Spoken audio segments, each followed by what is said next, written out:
থেকে জীবনের শেষ পর্যন্ত হলো একটা যাত্রা। আর এই যে যাত্রা, সেই যাত্রা পথের মাঝেও আমরা অনেক নতুন যাত্রা নির্ধারিত করি, অন্য অনেক লক্ষ্য লাভ করি। এবার প্রশ্ন হলো যে লক্ষ্য বেশি গুরুত্বপূর্ণ নাকি যাত্রা? কেউ বলবে লক্ষ্য বেশি গুরুত্বপূর্ণ, কারণ তার জন্যই আমরা এই যাত্রা স্থির করি। কেউ বলবে যাত্রা বেশি গুরুত্বপূর্ণ, কারণ এই যাত্রা পথে চলতে চলতে আমরা অনেকগুলো শিক্ষা লাভ করি, কর্ম করার জন্য অনেক দিশা খুঁজে পাই। এবার লক্ষ্য এবং যাত্রা এই দুই গুরুত্বপূর্ণ, কিন্তু আরও একটা তথ্য আছে অত্যন্ত গুরুত্বপূর্ণ, যেটা বুঝে নেওয়া খুব প্রয়োজনীয়। আর সেটা হলো আপনার জীবন সাথী। সেই সাথী যে জীবনের সব পদক্ষেপে আপনার সাথে চলবে, আপনার সাথে থাকবে। সেই ব্যক্তির মধ্যে যদি করুণা থাকে, ভালোবাসা থাকে, তাহলে সে আপনাকে সাহায্য করবে, আপনার জন্য আপনার লক্ষ্য নির্ধারণ করবে, আপনাকে জীবনে একটা উচ্চ স্তরে নিয়ে যাবে। কিন্তু যদি সেই ব্যক্তি এর বিপরীত হন, তাহলে কোথাও না কোথাও তাকে পেতে পেতে, তার সাথে থাকতে থাকতে আপনি নিজের লক্ষ্য ত্যাগ করে দেবেন। তাই পথ এবং লক্ষ্য এই দুই নির্বাচন করুন, কিন্তু যখন আপনি জীবনসাথী নির্বাচন করবেন তখন কিছুটা সাবধানে, না হলে আপনার অভিজ্ঞতা সুখময় নয়, অত্যন্ত দুঃখজনক হতে পারে। আসুন আমার সাথে ভালোবেসে বলুন, রাধা রাধা। জীবনে কখনো আমরা বিজয়ী হই, কখনো আমরা পরাজিত হই, কখনো সুখ আসে, আবার কখনো দুঃখও আসে। আর যখন দুঃখ আসে তখন আমরা আমাদের এই দুঃখ কারোর সাথে ভাগ করতে চাই। আমরা কারোর সাথে নিজের দুঃখ ভাগ করে নিই, আর সেই ব্যক্তি আমাদের দুঃখ নিয়ে উপহাস করে। তখন আমরা আরো দুঃখী হয়ে যাই। আমরা এই সংসারকে দোষ দিতে থাকি, কিন্তু এতে সংসারের কোনো দোষ নেই। ভুল আপনার যে আপনি কোনো কুপাত্রকে নির্বাচন করেছেন দুঃখ ভাগ করার জন্য। মনে রাখবেন, যদি আপনার শরীরে ক্ষতস্থান তৈরি হয় এবং সেই ক্ষত নিয়ে আপনি প্রত্যেক জায়গায় ঘুরে বেড়ান, প্রত্যেক বাড়িতে আপনি ওষুধ হয়তো নাও পেতে পারেন, কিন্তু সেখানে নুন আপনি অবশ্যই পাবেন। সেই জন্য যখনই দুঃখ পাবেন, শুধু সেই ব্যক্তিদের কথা মনে করুন যারা আপনার দুঃখ, আপনার যন্ত্রণাকে বুঝতে পারবে, যারা আপনার সহায় হবার জন্য প্রস্তুত, আপনাকে সাহায্য করার জন্য প্রস্তুত, আপনার অন্তরকে প্রেরিত করতে প্রস্তুত। তাদের কাছে নয় যারা আপনার দুঃখ নিয়ে উপহাস করে। আসুন আর আমার সাথে ভালোবেসে বলুন, রাধা রাধা। প্রত্যেক মানুষ সাফল্যের শিখরে পৌঁছতে চান, প্রত্যেকেই তার জন্য চেষ্টা করেন, প্রত্যেকেই এটা চান যে নিজের নিজের ক্ষেত্রে আমি সর্বোচ্চ শিখরে পৌঁছব। এবার সবসময় আমাদের প্রতিভা পূর্ণরূপে আমাদের সহায়ক হতে পারে না। কখনো কখনো আমরা সেই কাজ একা করতে পারি না, কখনো কখনো আমাদের সাহায্যের প্রয়োজন পড়ে। আর ঠিক এমন সময় বেশিরভাগ মানুষ ভুল করে ফেলেন। আর ভুল হলো এটাই যে কিছু ব্যক্তি এতটাই তাড়াতাড়ি সাফল্যের শিখরে পৌঁছতে চান যে কারোর হাত ধরে পরবর্তী সিঁড়িতে ওঠার বদলে তিনি কারোর পা ধরে ওপরে যাওয়াটাই শ্রেয় বলে মনে করেন। এবার সাফল্য দুজনেই লাভ করেন, কিন্তু কাহিনীর এখানে সূত্রপাত ঘটে। যে ব্যক্তি কারোর হাত ধরে ওপরে পৌঁছন, সে অন্যের জন্য নিজের হাতটা বাড়িয়ে দেন, তাকে সাহায্য করেন, তাকে প্রেরণা প্রদান করেন। নতুন সম্পর্ক তৈরি হয়, বন্ধুত্বের বৃদ্ধি ঘটে, এবং এই শ্রেষ্ঠ সম্পর্কগুলির সাথে উনি শ্রেষ্ঠ জীবন যাপন করেন। অন্যদিকে সেই ব্যক্তি যে কারোর পা ধরে সাফল্য অর্জন করেছিলেন, সেই ব্যক্তি শুধু একজন দাস হয়ে থেকে যান। শুধু তাকে দেওয়া সমস্ত আদেশ পালন করেন তিনি, তার নিজের কোনো ব্যক্তিত্ব গড়ে ওঠে না। সেই জন্য আপনি যখনই সাফল্যের পথে অগ্রসর হচ্ছেন, তখন পথ নির্বাচন সঠিকভাবে করুন, কারণ সাফল্যের ঊর্ধ্বেও একটি অন্য জীবন আছে। আসুন আমার সাথে ভালোবেসে বলুন, রাধা রাধা। সকলের মন আনন্দে ভরিয়ে তোলে কোকিলের মধুর স্বর, কিন্তু এই মধুর স্বর আমরা বর্ষাকালে শুনতে পাই না কেন? তার কারণ কিন্তু এটা নয় যে বর্ষাকালে কোকিল অসুস্থ থাকে, তা নয়। কোকিল সিদ্ধান্ত নেয় নীরব থাকার, কিন্তু এই সিদ্ধান্ত কেন নেয়? তার কারণ হলো ব্যাঙ। বর্ষার ঋতুতে অনেক ছোট ছোট স্থানে জল জমে, আর সেই কারণে অনেক ব্যাঙের জন্ম হয়। এবার ওই ব্যাঙগুলোর ধ্বনি এতটাই প্রবল হয় যে তাদের মাঝে এই কোকিল যতই মধুর সুরে ডাকুক না কেন তার স্বর আমাদের কানে পৌঁছবে না। সেই জন্য ও সিদ্ধান্ত নেয় চুপ থাকার। আর এটাই হলো আমাদের জীবনের শিক্ষণীয় বিষয়। আপনি যদি এমন কোথাও থাকেন যেখানে আপনার আশেপাশে মূর্খ মানুষ আছেন, তাহলে সেখানে চুপ করে থাকাই হলো সবথেকে শ্রেষ্ঠ সিদ্ধান্ত। কারণ ওই মূর্খদের চিৎকারের সামনে কেউ আপনার জ্ঞানের কথা বুঝতেই পারবে না। সেই জন্য সেখানে চুপ করে থাকুন। পরবর্তীতে গিয়ে যেমন এই ব্যাঙের ডাক এটা শান্ত হবে আর তারপর থেমে যাবে, ঠিক তেমন মূর্খদের সময় একটা নির্দিষ্ট কালের পর গত হয়। আর তারপরে আসে বিবেকবানদের সময়, আপনার সময়। শুধু ধৈর্য ধরুন। আসুন আর আমার সাথে ভালোবেসে বলুন, রাধা রাধা। মস্তিষ্কের মেধা প্রত্যেক মানুষের কাছেই আছে। এর বর্গীকরণ করা সম্ভব তিনটি স্তরে: নিম্ন, মধ্য এবং উচ্চ। এবার সেই ব্যক্তি যার মস্তিষ্ক মেধা নিম্ন স্তরের, তিনি কোন বিষয়ে কথা বলেন, কোন বিষয়ে আলোচনা করেন, কি কি সেই বিষয় যা নিয়ে এনারা ভাবেন? লেনদেন, লাভ ক্ষতি, সম্পর্ক ভাঙা গড়া, জীবনের এই ছোট ছোট বিষয়গুলি। এর ঊর্ধ্বে এনাদের কথা এবং ভাবনা যায়ই না। এবার যে ব্যক্তি এমন হন যার মস্তিষ্ক মেধা মধ্যস্তরের, সেই ব্যক্তি কি করেন, কোন বিষয়ে কথা বলেন? জীবনের ঘটনাগুলির বিষয়ে কথা বলেন। কি হয়েছিল, কিভাবে হয়েছিল, কিভাবে সেটা আরো বেশি শ্রেষ্ঠ করে তোলা সম্ভব। আর সেই ব্যক্তি যাদের মস্তিষ্ক মেধা উচ্চ স্তরে থাকে, তারা কি নিয়ে ভাবেন, তারা কি নিয়ে আলোচনা করতে থাকেন? তিনি ভাবেন যে কিভাবে নিজের চিন্তাভাবনা আরো বেশি শ্রেষ্ঠ করে তোলা সম্ভব। তিনি ভাবেন যে কিভাবে আমরা নিজেদের অপগুণগুলিকে দূর করে দিতে পারি, কারণ সেটা করতে পারলে জীবন আপনা থেকেই শ্রেষ্ঠ হয়ে উঠবে। মস্তিষ্ক মেধা আমাদের সবার কাছে আছে। এবার আমাদের এটা বেছে নিতে হবে যে কোন স্তরটা আমরা আপন করতে চাই। যদি আজকের এই মুহূর্তে আপনি নিম্ন স্তরেও থাকেন, তাহলে তা মেনে নিন, চিন্তার কোনো বিষয় নেই। এখনো চাইলে আপনি উচ্চ স্তরে পৌঁছতেই পারেন। সেটাই বেছে নিন, জীবন শ্রেষ্ঠ করে তুলুন আর আমার সাথে ভালোবেসে বলুন, রাধা রাধা। অত্যন্ত শ্রেষ্ঠ একটা কথা আছে, যদি একটা দরজা বন্ধ হয় তাহলে ঈশ্বর নিজে আমাদের জন্য আরেকটা দরজা খুলে দেন। কিন্তু কিছু মানুষ আছেন যারা এটা ভাবেন যে আমার সাথে তো এরকম হলোই না, আমাদের জন্য তো কোনো নতুন দরজা খুলল না, কোনো নতুন পথ আমরা খুঁজে পেলাম না। সেই বিষয়ে আমরা চিন্তা করি, দুঃখ পাই যে এরকম কেন হলো। কখনো কখনো নতুন দরজা উন্মুক্ত হয়, কিন্তু পুরনো যে বন্ধ দরজা আছে তার সামনেই আমরা দুঃখী হয়ে বসে থাকি। আর এমন ভাবে বসে থাকি যে নতুন দরজার দিকে আমাদের চোখই যায় না। কখনো কখনো ঈশ্বর জেনে শুনেই আমাদের জন্য নতুন দরজা, নতুন পথ উন্মুক্ত করেন না, কারণ তিনি চান যে আমরা যেন পরিশ্রম করি, কর্ম করি, নিজেকে আরো বেশি শ্রেষ্ঠ করে তুলি, সক্ষম হই, আর নিজের পথ আমরা নিজেই খুঁজে নিই।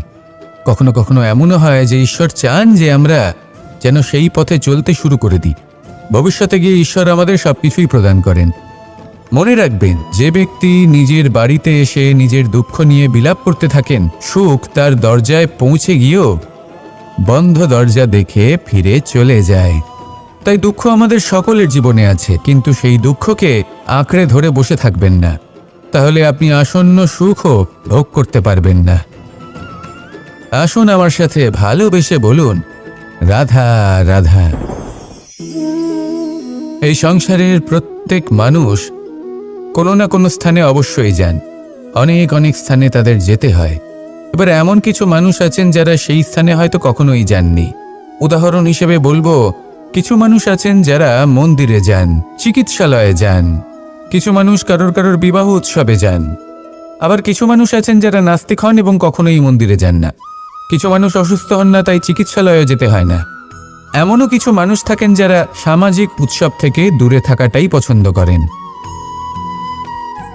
যে কোনো মানুষ হোক, যা কিছুই তার চয়ন হোক না কেন, প্রত্যেক মানুষকে একটি স্থানে অবশ্যই যেতে হয়।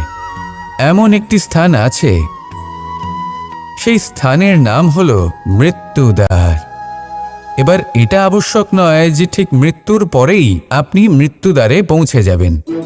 এমন অনেক মানুষ আছেন যারা মৃত্যুর পূর্বেই মৃত্যুদ্বারে পৌঁছে ফিরে এসেছেন, আর তারা অনুভব করেছেন যে এই সংসারের সময় চক্রের সম্মুখে তাদের অস্তিত্ব কতটা ক্ষীণ। ওনারা এই কথা বুঝে গেছেন।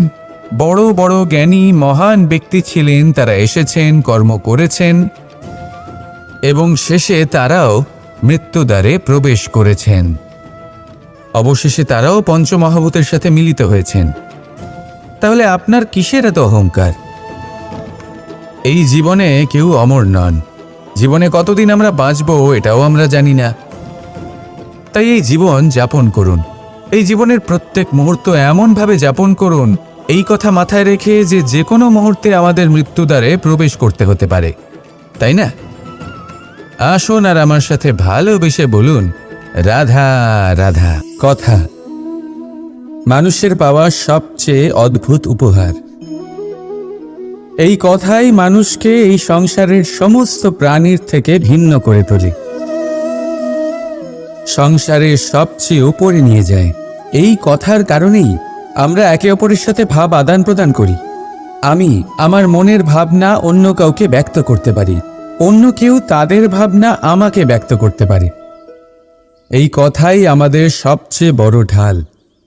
এবারে দেখুন, আপনি নিশ্চয়ই লক্ষ্য করেছেন কারোর কথা মধুর হলে লোকে তাকে ভালোবাসে, তাকে নিজের বন্ধু বানায়।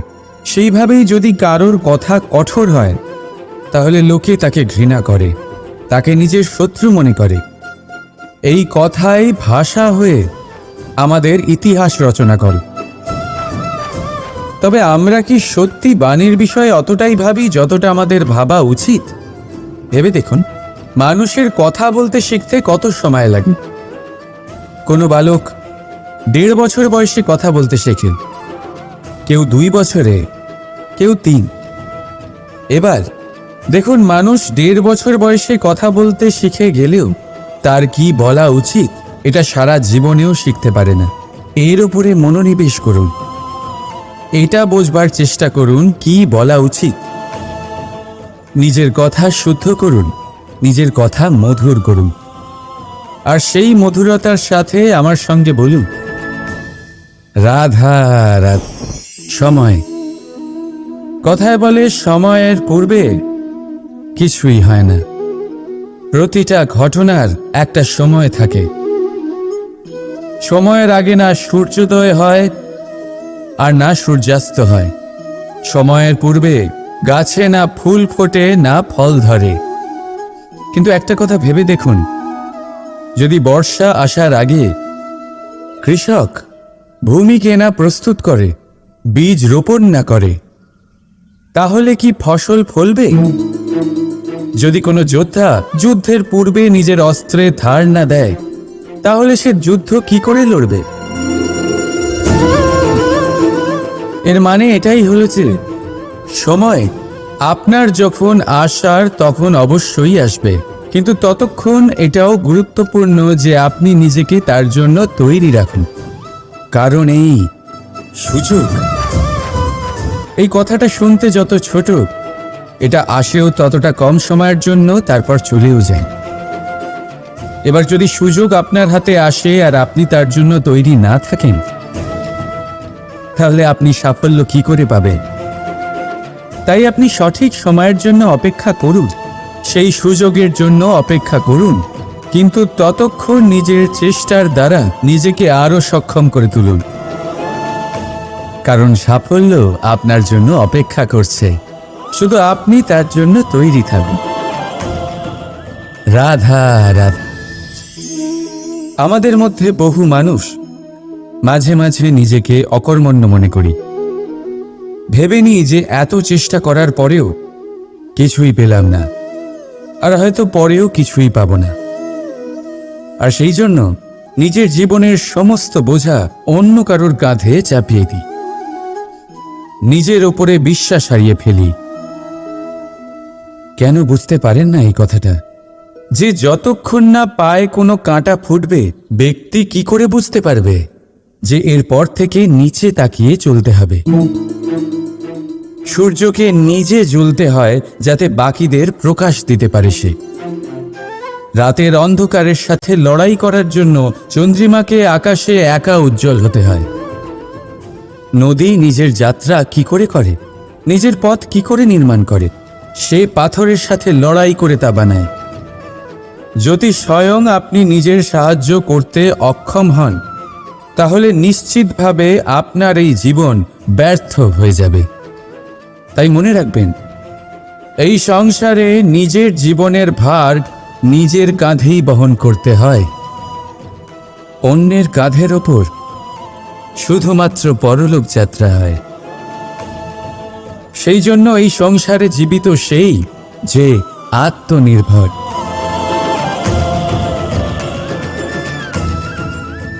রাধা রাধা।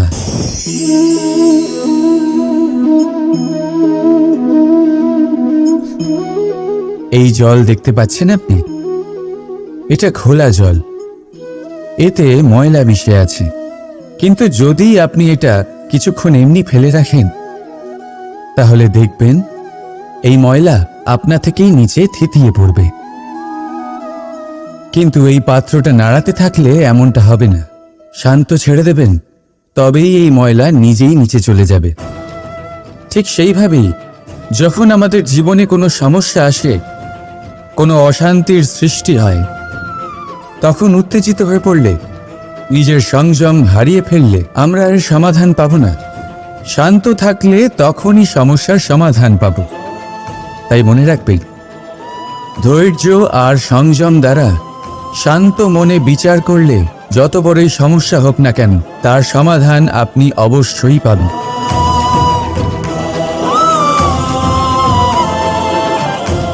কারণ অশান্তির সমাধান শুধুমাত্র শান্তি।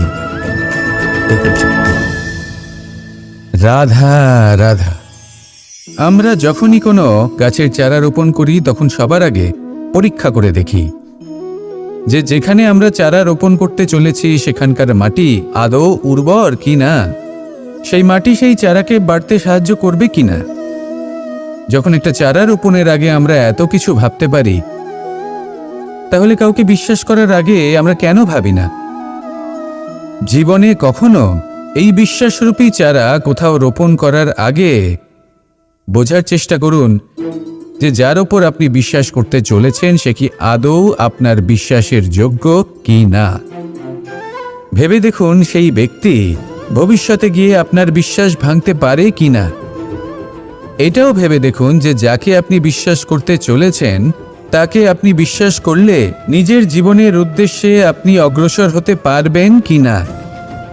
আর তার জন্য প্রয়োজন সঠিক সিদ্ধান্ত, পরখ করা, কোনটা উচিত কোনটা অনুচিত সেটা বোঝা। আর তাতে কিন্তু আপনি সন্দেহবাতিক হবেন না, তাতে আপনি আরো নিপুণ হয়ে উঠবেন। তাই যদি আপনি নিপুণ হয়ে উঠতে চান, তাহলে বোঝার চেষ্টা করুন, পরখ করে দেখুন, কোনটা উচিত কোনটা অনুচিত বুঝুন। আর বিশ্বাস তখনই করুন যখন আপনি 100% নিশ্চিত হবেন যে সে বিশ্বাসের যোগ্য। আসুন আমার সাথে ভালোবেসে বলুন, রাধা রাধা। আজ আপনাকে একটা গল্প শোনাচ্ছি।